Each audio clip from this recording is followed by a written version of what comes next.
کبھی جنرل پرویز مشرف کعبے کا دروازہ اپنے ہاتھوں سے کھولا تو کبھی نواز شریف نے اور کبھی عمران خان ننگے پاؤں مدینے کی سڑکوں پر چلا، مگر سلطان صلاح الدین ایوبی حکومتی معاملات اور صلیبیوں کے مقابلے میں اتنا مشغول رہا کہ کبھی کعبہ نہ دیکھ سکا۔ ایوبی نے حاجیوں پر حملہ کرنے والے صلیبیوں کو ختم کرنے کا وقت تو نکال لیا، مگر اپنی خواہش کے باوجود کبھی جنگ اور کبھی فتنوں کی وجہ سے حاجی نہ بن سکا۔ یہ کوئی انوکھی بات نہیں تھی،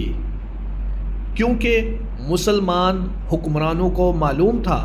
کہ مسلمانوں کے اجتماعی معاملات کا دفاع اپنی انفرادی عبادات سے پہلے آتا ہے۔ اسی لیے حکمران کو پرکھنے کا معیار یہ نہیں ہوتا کہ وہ تہجد کتنی پڑھتا ہے یا کعبے کے دروازے اس کے لیے کتنی بار کھولے گئے، بلکہ معیار تو یہ ہے کہ حکمران کو جہاں اقتدار ملا ہے وہاں اللہ کا دین غالب ہے یا نہیں۔ اس کے بارے میں اپنی آراء سے ضرور آگاہ کیجیے گا کہ کیا صحیح کہا یا غلط کہا، اپنے کامنٹ سے ضرور بتائیے گا، اور آپ کو یہ ویڈیو کیسی لگی یہ بھی ضرور بتائیے گا تاکہ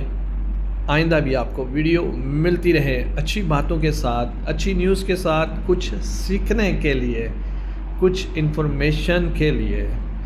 اپنا خیال رکھیے گا، دعاؤں میں یاد رکھیے گا۔